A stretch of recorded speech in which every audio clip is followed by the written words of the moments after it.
The Lord had been at the centre of David's life, and it was his aim and objective that the Lord would be at the centre of his kingdom as well. In 2 Samuel chapter 6 we learn how he went about securing that objective. We're going to read the second part of this endeavour in verses 11 to 14 of that chapter. And the ark of the Lord continued in the house of Obed-Edom the Gittite 3 months, and the Lord blessed Obed-Edom and all his household. And it was told King David, saying, The Lord hath blessed the house of Obed-Edom and all that pertaineth unto him, because of the ark of God.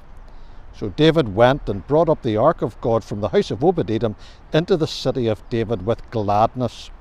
And it was so that when they that bore the ark of the Lord had gone 6 paces, he sacrificed oxen and fatlings. And David danced before the Lord with all his might, and David was girded with a linen ephod.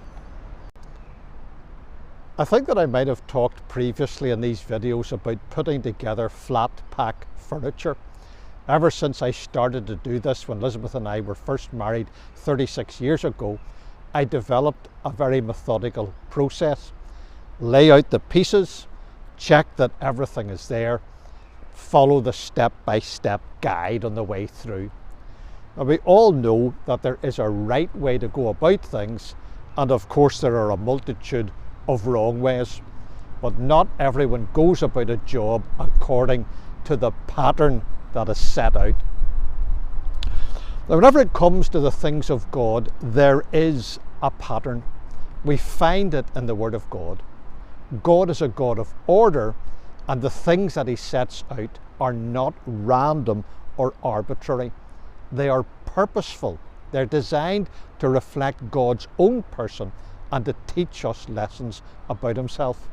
That's why Paul exhorts us to let all things be done decently and in order, 1 Corinthians chapter 14 verse 40. Now, David's motivation was right. In fact, it was a worthy motive as expressed in Psalm 132 verses 4 and 5. I will not give sleep to my eyes or slumber to my eyelids until I find out a place for the Lord and habitation for the mighty God of Jacob. The unfortunate thing was that his method was wrong. At the beginning of this chapter, we learn how he employed a new cart to carry the ark of God. Numbers chapter 4 tells us how it should have been carried by the sons of Kohath, and then how Uzzah put forth his hand to the ark of God and took hold of it, verse 6 of chapter 6, with disastrous consequences. Later, David was to admit that we sought him not after the due order, 1 Chronicles chapter 15 and verse 13. But how different it is in our reading today. Following the death of Uzzah, David was displeased and afraid.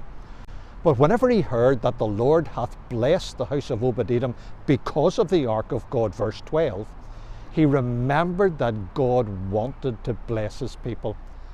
God was willing to pour out that blessing, but there was only one way to secure it.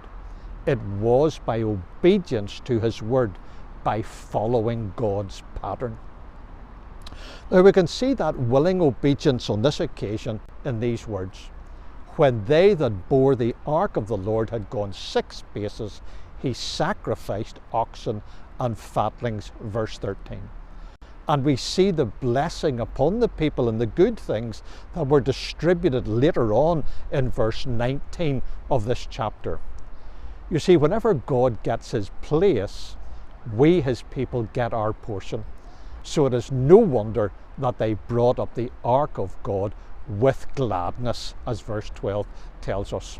It reminds me of the little hymn that goes like this: trust and obey, for there's no other way to be happy in Jesus but to trust and obey. That's the way to secure joy and gladness in our lives.